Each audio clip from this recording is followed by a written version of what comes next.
Welcome on back to History 1302. This is Professor Tatum in the house. In this video, we will be looking at the end of World War I, in particular, President Woodrow Wilson's plans for the post-war world. So Wilson had laid out this vision for what he wanted the world to look like after World War I, before the war came to an end. He called this his 14 points. All right, he laid out 14 points for how he wanted the post-war world war to look, with the U.S. as a new global leader of a new global alliance that would exist after the war. So let's break down these 14 points. I'm not going to go one by one through each point, but we can see generally some of the key things here that they called for. All right. So the first few points, 1 through 5, were just general principles for governing international conduct in the future.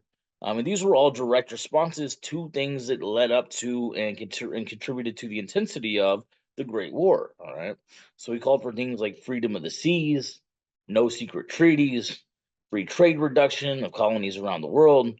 And again, we see these things playing out in the causes of World War One, right? So freedom of the seas, that had to do with things like Germany's unrestricted submarine warfare. Secret treaties were in many cases what founded the alliances of nations who wound up going to war with one another. Free trade, that's a response to not only embargoes and trade restrictions that were placed between different countries on one another during the war, but it's also in response to things like restriction of that trade from, once again, that unrestricted submarine warfare. Reductions of colonies around the world. Well, this is a direct response to what this war was all about. As one of my mentors used to say, World War One is a king's war, right? It all started with imperialism. It's all these different nations around the world claiming territories, claiming colonies, and butting heads with one another of who's got control of what. So this is hoping to reduce some of that conflict moving forward. Next several points, 6 through 13, laid out some recommendations for adjusting post-war boundaries. And Wilson's overall goal here was for all peoples around the world to achieve a sense of self-determination, right? So what he's suggesting here is any territories that had been overtaken during the war should be able to recreate themselves as independent nations. Okay, so essentially saying that empires needed to give up some of their claims and allow more of a sense of independence and self determination for peoples living in these conquered territories. Then his final point was to create a League of Nations to implement all these principles. All right. What he imagined here was a kind of global commission of world leaders who could come together and try to negotiate problems that they recognized before they broke out into war. All right, they could come together and resolve disputes with one another in each other's presence, um, and help try to come to some peaceful terms to avoid another large-scale conflict like we saw in the Great War. This 14 points we can see, though, is a very clear example of global progressivism, right? President Wilson is recognizing all these problems around the world, right? Things like restrictions on trade, things like vast imperialism and a lack of self determination. And he's using his authority in government to try to address these problems that he sees around the world. Remember, that is progressivism. So we can see once again, 14 points are a clear example of global progressivism. That sounds very historically significant to me. I would write that down if I were a student. So remember that when the U.S. joined the war, it was at a stalemate. That after Russia had pulled out of the war during the revolution, the Allies and the Central Powers were really killing each other left and right, but not making much progress. But then when the U.S. joined the war, they helped break this stalemate and turn the war in the Allies' favor. Right. Well, after some substantial victories, the Allies were able to kind of pressure the Central Powers to agree to an armistice, meaning a ceasefire. Got the date there, November 11th, 1918. I really don't care so much you note that. It's just there for reference. Um, but after this armistice, agreements were made to set up a series of negotiations that would ultimately lead to the Treaty of Versailles in 1919. Again, don't care you know the dates, it's there for reference. But the Treaty of Versailles would be the treaty that actually ended World War One. Okay, so the negotiations behind this treaty would be the negotiations that ended the war. And as President Wilson hoped, he was present there at the peace talks as the Treaty of Versailles was being negotiated.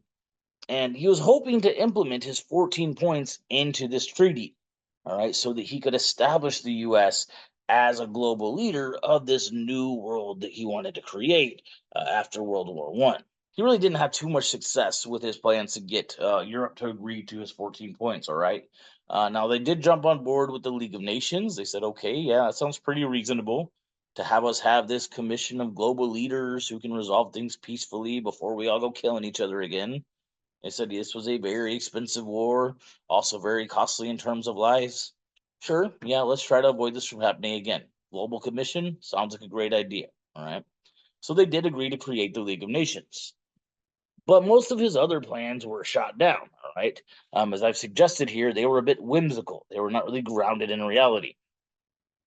So there's all kinds of problems with the 14 points in terms of no real method being spelled out for how some of these things would actually be carried out. Okay, so for example, things like having all people around the world have this sense of self determination. That sounds nice and dandy, but we got to keep in mind that all these other countries have been fighting very hard for quite some time. Have lost tens and thousands of lives from some of their countries. Spent bukus of dollars on this conflict, and now they're just being told, "Oh, but you just got to give up everything you've claimed from this war." They're not going to be so quick to do that, right? And a lot of them are going to look at Wilson and say, "Look, dude, you can't just jump in this war at the last minute, then come and start calling shots and telling us to give up everything we fought for.